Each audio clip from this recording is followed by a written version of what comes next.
Morning, morning. So, good morning.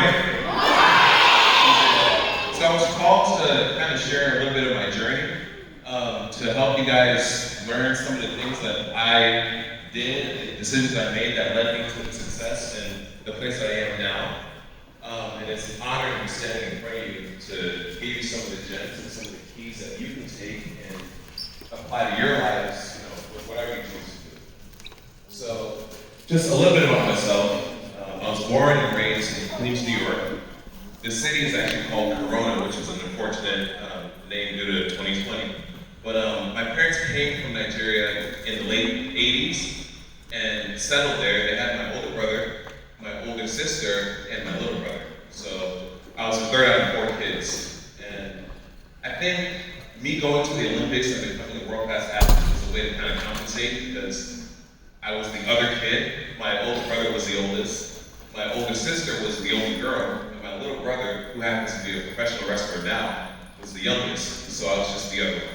So I needed something to make me special. Growing up, I was super active, played outside. Now, in New York City, there's not a lot of open grassy areas or anything like that, but we'd always go to the parks, climb trees, get in a little bit of trouble, but I always knew I was pretty athletic. I was a kid that was dunking in a basketball in middle school. I could attack on a 10-foot net when I was 5'6" in 6th grade, and I had a 10-foot broad jump, but I never joined a team sport.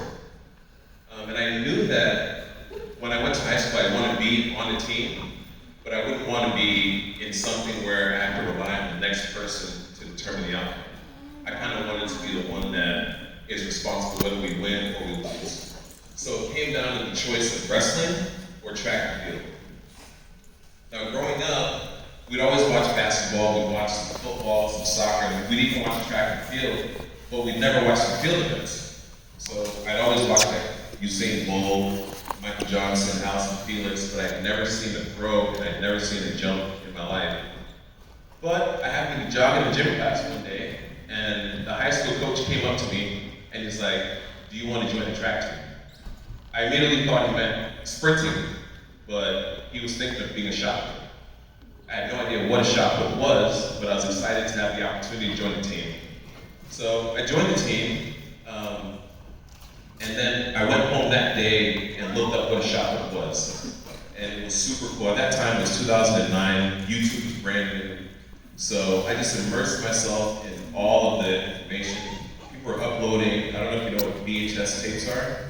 Alright, so people were uploading VHS tapes, and there were instructional videos and some of the world records and things like that. So I just watched them, and I fell in love with shot put.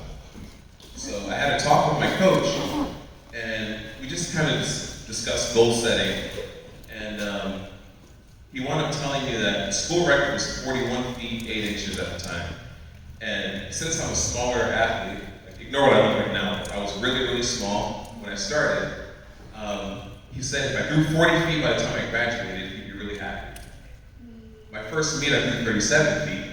I finished the season with 45 feet. And then I went outdoors and grew 48 feet. So then he didn't know what to do, and he got in touch with a coach in Washington Heights. So if you remember, I'm from Queens, New York. Washington Heights is Manhattan, that's 2 hours away.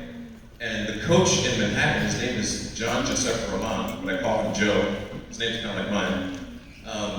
So I would go to Joe 4 times a week to train. That means I go to school every day, jump on a bus, jump on 2 trains, and then go to practice, and then do the same thing going back home. And I did it almost every school day. So that's a little bit of sacrifice. That's something that I think you guys can be part of your lives. At the time, I didn't think anything of it. I just wanted to grow farther, be a better student athlete, and possibly win the state championships. Looking back at it now as a 30-year-old, I don't know if I'd be able to do that.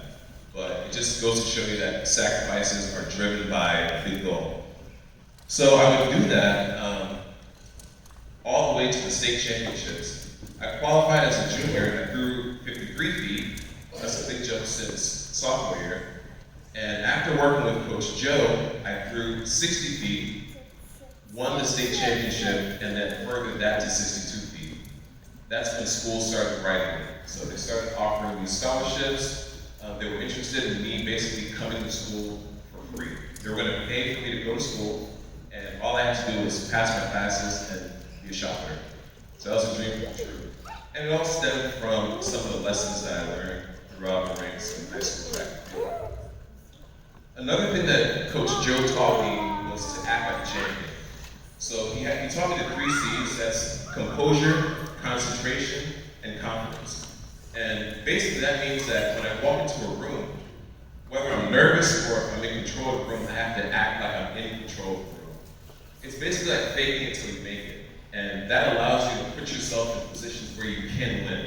The only way to win is if you're in the race. So a lot of times when you're faced with something that's scary or something that's unfamiliar, and the automatic thing that your brain wants to do is run away.